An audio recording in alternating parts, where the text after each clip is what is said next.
today is all about those end of winter, early spring garden jobs. Just to make sure that the garden is all ready for spring and for the new growth season. It's a beautiful day today. The sun is shining. I can see all the spring bulbs starting to peek through. So I know at least that some of them have survived the terrible frost we had. So I thought I would take you around in the garden with me. The mission today is to prune. I want to prune my shrub roses, my climbing roses, my apple tree, and there's also a couple of perennials we got to cut back. And I also want to clean up the beautiful Christmas display that we put together for Christmas. With the frost, unfortunately, we lost quite a bit of plants, so we need to tidy that as well. Okay, let's start with the pruning of the English shrub roses. I have 3 that are in need of pruning. They had 2 flowering seasons, so this is only their second prune. Let's crack on. This is how they're set up in the new cottage garden. If you missed the video, we've moved, and this is the emergency planting that I had to do to save all the plants. This is going to be a wonderful cottage garden, so go check it out if you haven't already. So the roses I want to prune are these 2 here, and then wild eve over there. And then we'll tackle also this climbing rose and one that I have at the front. Simba, what are you doing? Simba. January to February is a great time to prune your roses. Don't leave it too long. You can still do it in March, but it's best to do that when you start seeing some new growth, so that you know that the plant has overwintered correctly, but also doesn't end up using energy to grow part of the plants that is going to be cut back. All you need is your bag for your garden debris and a pair of pruners. Ideally, clean them so that you don't propagate any diseases. I published a video last year on pruning my year 1 David Austin roses, so roses that completed only 1 year of flowering. These are in year 2, so they're not yet at their mature size. So today the pruning is going to be rather light, so I'm not going to cut more than 1/3 of the shrub. If you have older shrub roses that are 3 years or more, you can cut more if you want to reduce the size. If you want the plant to be the same size, just cut a few inches off. If you want to reduce in size, just cut more than half the plant size. And if you want it to stay about the same size, cut by 1/3. Then the rest of the principles are the same. You want a nice rounded shape to remove anything that's dead, diseased, or damaged. And then you want to remove all the leaves. There's this accepted wisdom that you need to create a slanted cut just above an outward facing bud. But really, more and more you hear the advice, then you can prune however you want. You can have a straight cut, you can just cut wherever. The important is that you prune the plant so that it gets healthier and produces more blooms.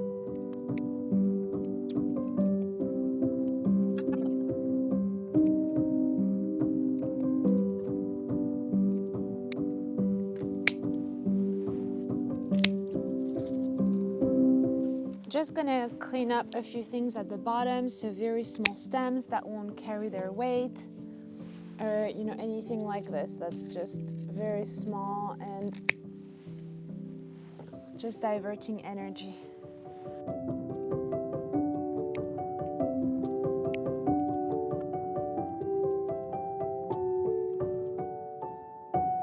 When you spot any pieces like that have death on the tip, you need to cut back until you find some healthy tissue. And this is healthy again. Wild Eve just bears well its name for me. Look at that. There are a lot of very long, straggly, and a bit bendy stems. And to be honest, it hasn't flowered quite as well as the other ones. So this is going to be its last year trial run. Then I might replace it for something else.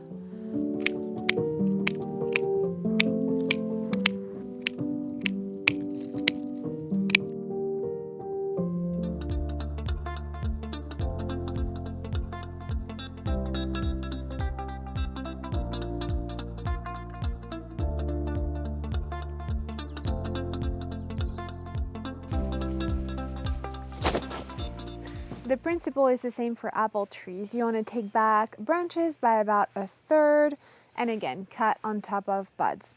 You also want to remove anything that's growing towards the inside of the plant because we want to encourage a nice goblet shape and not have branches that are crossing each other. Also, anything that's really small and won't support the weight of fruit needs to go.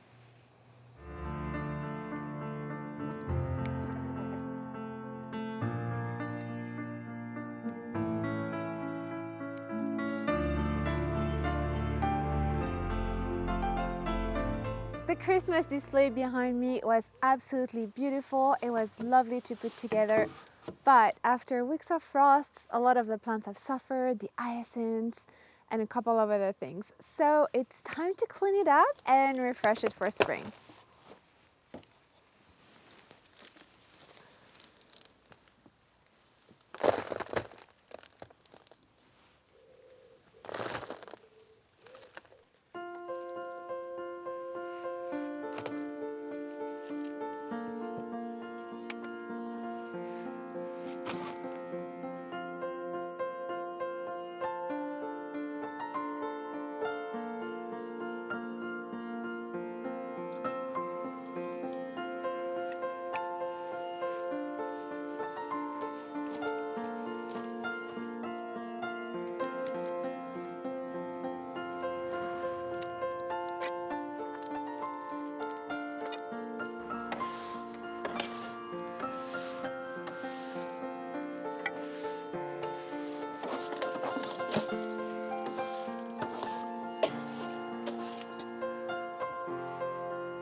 Another lovely spring container idea for you, especially if you have snowdrops in your gardens. You could dig up a little clump and then replant it temporarily in a lovely container and then plant it back in your garden when it's done blooming. That way you can also do the dividing process. So I have a couple of snowdrops that I just dug up from just in front of the house. We were lucky that someone possibly years ago planted some, so I'm really grateful for that. I was thinking we could use this old cake mold that I found antique shopping last week. If you haven't seen the video, go check it out. We found plenty of beautiful things. I also want to use this cute ceramic pot that I already had. I think its color will tie in the blooms really well. I have some moss, some branches to decorate. Let's see how it goes.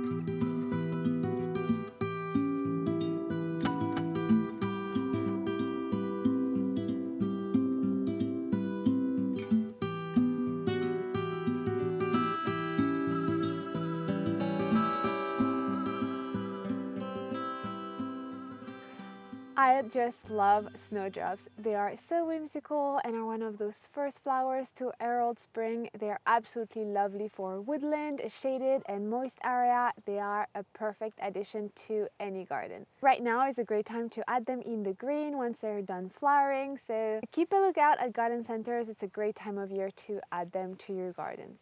I hope you enjoyed today's video and that it brings you all the spring vibes. Thanks again for watching, and I'll see you next time. Bye! Of course, there are so many more garden jobs to be doing, like fertilizing, mulching, seed sowing. You can still sneak in a couple of roses, so let's get to work.